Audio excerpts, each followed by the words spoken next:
ঈশ্বৰ আছে, ঈশ্বৰৰ ওপৰত বিশ্বাস আছে, তেওঁ দেখি আছে সকলো কথা।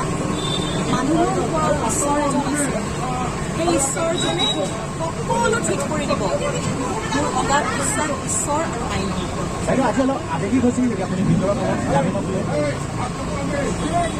আপুনি বাইদেউ ওলাই আহি আকৌ চিকিৎসা কৰিবনে? নিশ্চয় কৰিম, নিশ্চয় কৰিম। চিকিৎসক মোৰ ৰোগীসমূহে মোক জেলত লগ ধৰিবলৈ আহে, সকলোৱে মোৰ কাৰণে প্ৰাৰ্থনা কৰি আছে। মই খুব ভাল চিকিৎসক বুলি মোৰ নাম আছে, মই ওলাই আহি আকৌ চিকিৎসা কৰিম। সোণাপুৰৰ এগৰাকী চিকিৎসকে আপোনাক চিকিৎসা চলাই আছে এতিয়া। সোণাপুৰৰ বাইদেউ এগৰাকী চিকিৎসকে আপোনাক চিকিৎসা চলাই আছে। সেইটো ডাঙৰ কথা নহয়, সেইটো সকলোৰে হ'ব পাৰে। দীপিকা পাডুকনেও চিকিৎসা লৈ আছে, হয় নহয়? অনুষ্কা শৰ্মা, বিৰাট কোহলি পত্নীও চিকিৎসা লৈ আছে। দীপিকা পাডুকন ইণ্ডিয়ান চাইকাট্ৰিক ছ'চাইটিৰ ব্ৰেণ্ড এম্বেচেডৰ। তেওঁ কৈছে যিকোনো অন্য ৰোগৰ নিচিনা মানুহৰ টোপনিৰ সমস্যা হ'ব পাৰে। এতিয়া আধুনিক যুগত আমি মানসিক স্বাস্থ্য আৰু শাৰীৰিক স্বাস্থ্য একে বুলি ভাবিব লাগিব। সেইটোতো আমিতো এতিয়া পিছ পৰি থাকিলে নহ'ব। দীপিকা পাডুকনে নিজেই কৈছে, অনুষ্কা শৰ্মাই নিজেই কৈছে যে আমি চিকিৎসা লওঁ, হয় নহয়? বাইদেউ জেলত আপুনি অসুবিধা পাইছে নেকি বহুত?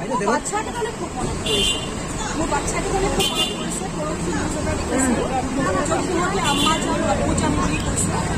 এটা চেনেলে গৈ সিহঁতক লগ ধৰিছিল। মোৰ পোৱালীকেইটা তাৰমানে এবছৰৰ ফিজ দিয়া আছে সংস্কৃতিক গুৰুকুলত। সিহঁতে য'তে আছে তাৰ পৰা যদি সিহঁতক স্কুললৈ কোনোবাই অনা নিয়া কৰিলেহেঁতেন, সিহঁতৰ ভৱিষ্যতটো নষ্ট নহয়। বাইদেউ বাচ্চাকেইটা আপোনাৰ নাম শুনিলে ভয় কৰে দেখোন। সন্তানকেইটি মোৰ সন্তান, মই যুদ্ধ কৰিম সিহঁতৰ যাতে জীৱনটো ঠিকে থাকে। বাইদেউ আপোনাৰ নাম শুনিলে ভয় কৰে তেওঁলোকে?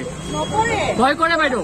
পৰহি চেনেলত দেখুৱাইছে নিউজ, আপোনাৰ নাম ক'লে ভয় কৰে?